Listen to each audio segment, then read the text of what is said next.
entendez ce bruit?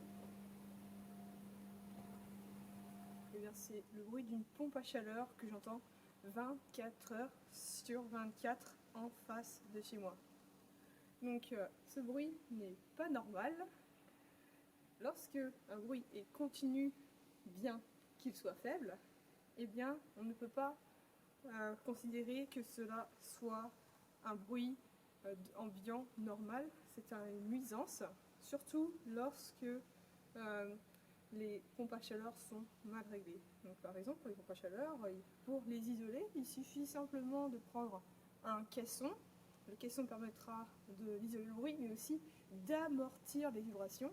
Il suffit également d'orienter autrement sa pompe à chaleur, c'est-à-dire que là, actuellement, dans ce cas de figure, la pompe à chaleur est emprisonnée dans une cour, ce qui fait un effet de résonance et d'amplification.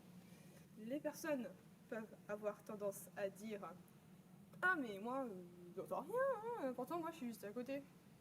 Ah mais quand on est juste à côté, justement, on peut avoir l'impression que ça ne fait pas de bruit, mais il y a une résonance qui fait que cela peut s'amplifier avec une certaine distance. Par exemple, lorsque je mets mes mains comme ça, en face de ma voix, eh bien ça s'amplifie, mais pourtant j'ai pas l'impression que c'est plus fort. C'est plus fort pour vous, mais pas pour moi. Ou bien sinon, des voisins peuvent dire « Ah mais non, moi j'entends pas pour ma chaleur, madame exagère ». Ah non, non, je n'exagère pas, en fait ça dépend comment elle est orientée. Si je suis en face de vous, eh bien vous m'entendez mieux que lorsque je suis de dos. Pourtant, je n'ai pas changé de position. Donc voici comment un matériel peut avoir un impact sur certains et pas sur d'autres, et du coup pourquoi des personnes entendent et d'autres n'entendent pas.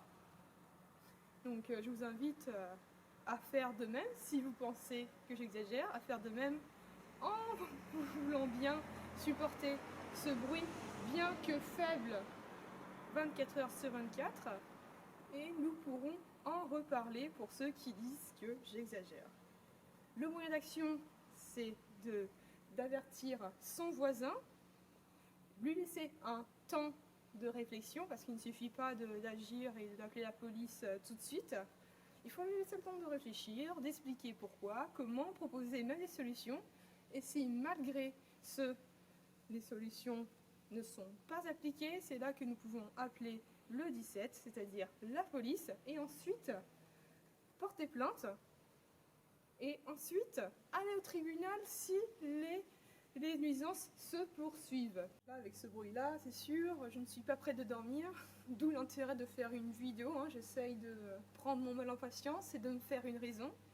Me faire une raison parce que en même temps, le bruit, c'est normal que cela soit réglementé dans la législation, parce qu'il y a un impact sur la santé humaine.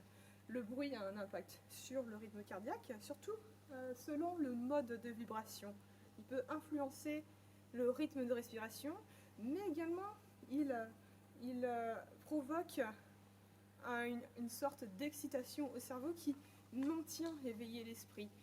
Le bruit, c'est normal en période, un peu plus normal en période diurne, mais en période nocturne, le corps est moins habitué au bruit parce que normalement, la période nocturne, c'est le silence du vivant et c'est le moment de dormir. Nous sommes des êtres vivants qui ont besoin de dormir au moins 8 heures, en moyenne 8 heures par nuit. Donc j'espère que cette circonstance vous permettra d'apprendre des choses et que si vous subissez la même chose chez vous, que vous pourrez agir comme moi si cela continue.